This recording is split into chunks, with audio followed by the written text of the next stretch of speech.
Data sa Barangay Hall sa Barangay Guadalupe ato may nabi si Barangay Kapitan Apple in Gagasan Enriquez. May buntag nimo kap. Good morning, sir. Kumusta na tong basura diri kap sa inyong sa Guadalupe kap?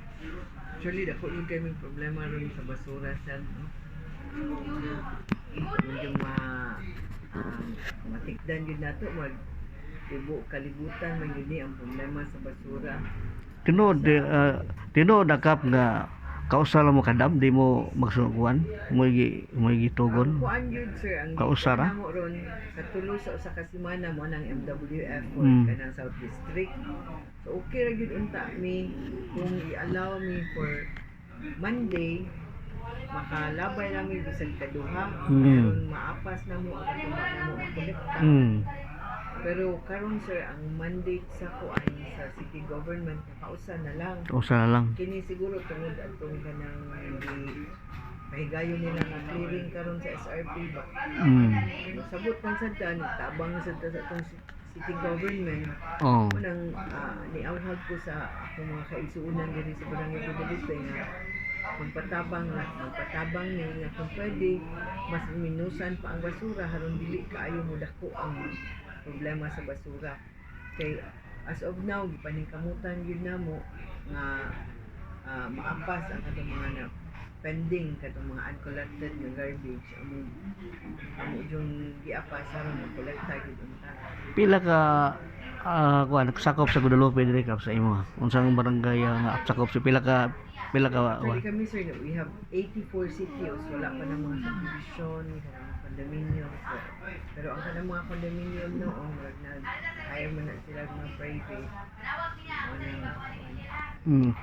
Unsa may problema gawa sa basura niyo diri kap sa Guadalupe?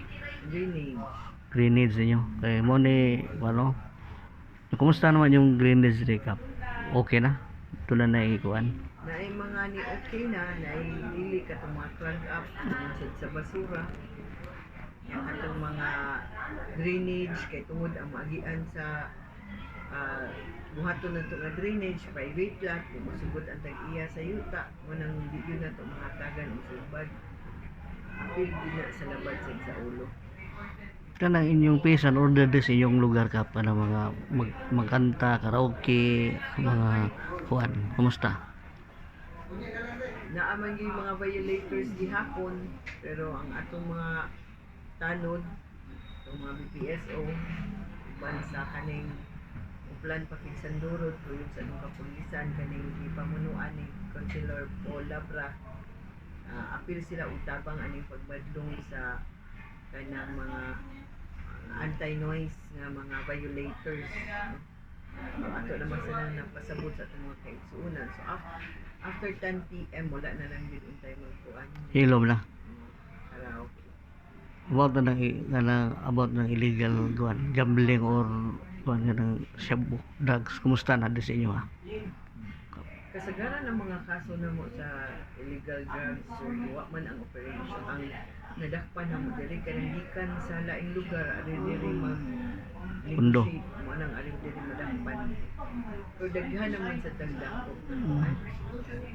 Daghan na dakpan nga mga anti-drugs nga violators sa Guadalupe pinaagi sa pagtapang sa PDEA o sa police station 9. Yun ka dugayon kap ha. Ang imo lang mensahe di sa Guadalupe kap. Isip Kapitan Dre. Unsay awahag nimo sa mga katawhan nato sa Guadalupe nga di na sila makakuan mutuman sila sa inyong rules and regulation dire. Ako lang hangyo mga kaisunan diri sa Barangay Guadalupe. Ako jud ko kayo tabang inyong cooperation nga masubad ni ato mga problema diri sa barangay. Noon ako man ang tagang kuan leader sa atong barangay, but then dili na nina ako makaya kung wala mo. So kinahanglan na yung coordination, cooperation sa mga kaisunan.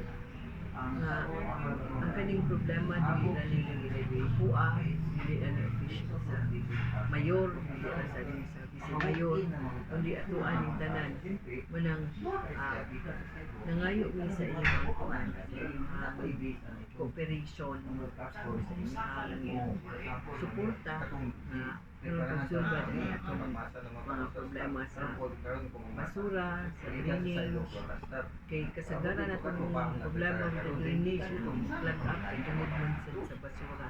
Ang proper disposal lang yun na sa basura. Salamat. Thank you, Kap.